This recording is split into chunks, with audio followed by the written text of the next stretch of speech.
no doubt aware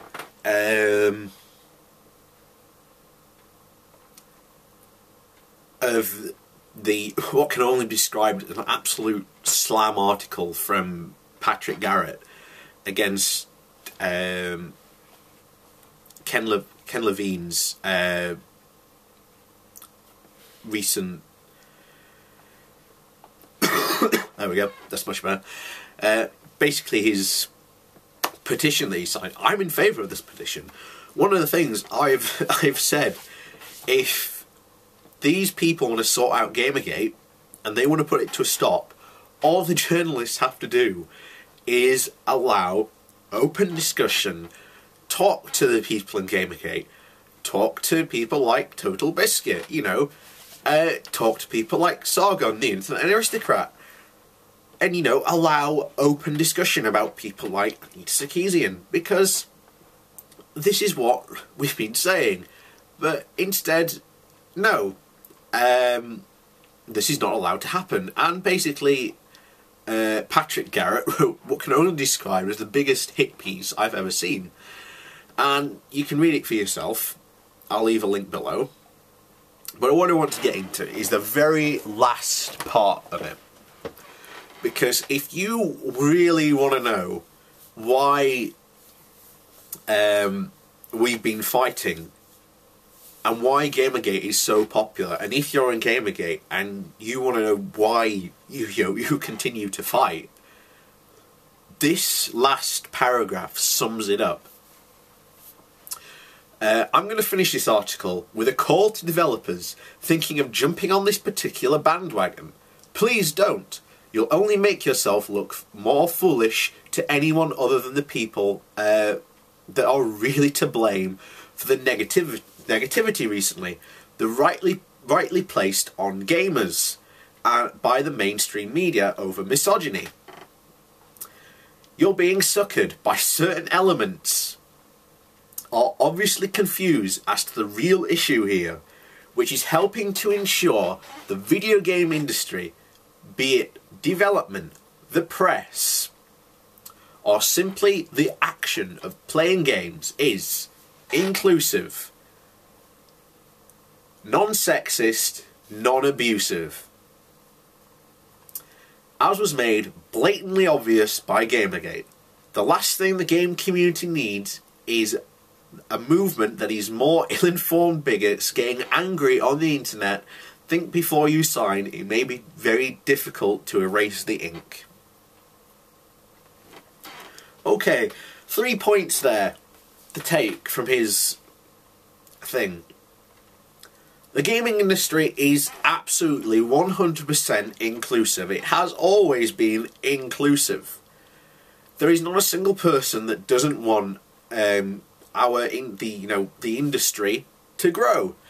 There isn't a single person that doesn't want more people to play games. The industry has massively diversified over the years. The problem is certainly since Sarkeesian came on the scene, even before that probably, you had the people in the gaming press writing pieces about how certain games don't deserve to exist, bringing up, you know, this game is sexist, so, you know, don't play it. You know, you've got developers in a tizzy, worried, because they're worried the fact that if they draw, you know, a woman's midriff on a piece of box art, you're going to blacklist their game.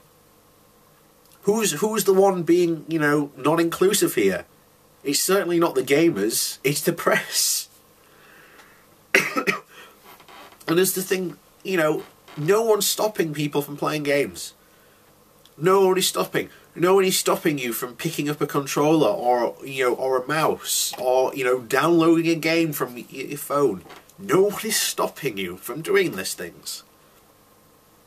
And if they were, we'd all be behind, you know, backing you on this point, saying you can't do that. But there is no one doing this. Your second point is you go to non-sexist. The problem is many people have vastly varying different things about what, you know, how sexist, you know, things mean to different people. You know, you look at what Conan the Barbarian, right? You look at that setting and how it's portrayed, right? I quite like the story. I love the books if you've ever had the chance to read them. But there are a lot of people that are just going to go, no, that's sexist, you shouldn't read it. That shouldn't be allowed to exist. And the problem is, as we've again said from the very beginning, if these people win, they will dictate what games do and do not get made. They will interfere with the creative process, and at the end of the day, you are not allowed to interfere with anyone's creative process. You are allowed to criticise by all means, but at the end of the day, you cannot say that does not deserve to exist. Because that's what these people will do. And this is certainly shown by this article, because you look at, you know, some of the stuff Anita's saying about this is sexist, that's sexist, that's sexist. When does it stop? Are we going to end up with, you know, Gone Home with, you know, a 10-figure budget? Because my God, that would be awful. And then you move on to the next part, the non-abusive part. My God, the internet has been like this since the beginning.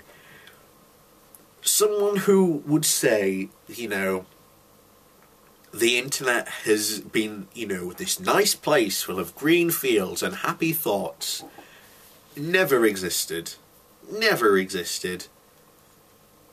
If you went on, you know, message boards back in the day, you posted up saying, oh, I think this, you'd get someone replying, well then you're an absolute moron for thinking such a thing. It hasn't changed.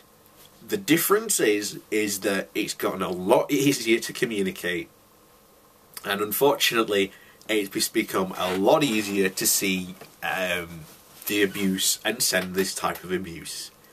That's the facts, and unfortunately there is absolutely nothing you can do to stop it.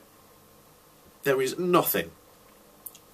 You haven't seen a single one of these people that have been abused come up with ideas or suggestions about how to stop said abuse, because you can't. It's physically impossible to do. You know, even if you block someone on Twitter, if they're that determined to, you know, harass you, they'll get around it. So that's the end of that. But my God, you know, this is one of the things that remind you. Hang on. I've really got to turn the clock off when I do a video. But yeah,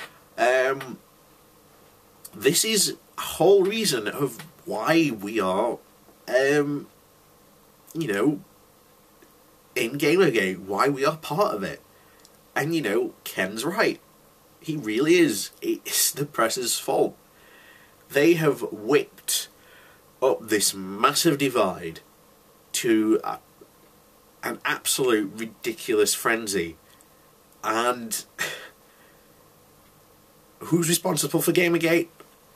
The press is responsible for GamerGate. Because, as it's been said before, this controversy has been brewing under the scenes for, well, behind the scenes for quite a while. And, you know, the Quinspiracy was the straw that broke the camel's back. And, you know, here we are today. And is this going to get sorted out anytime soon? I don't think so. I still think this time next year, GamerGate will still be there. It will still be there for as long as the press refuse, as you know, it says in the petition, as long as they refuse to acknowledge they're at fault. You know, that's the only way they're going to solve it.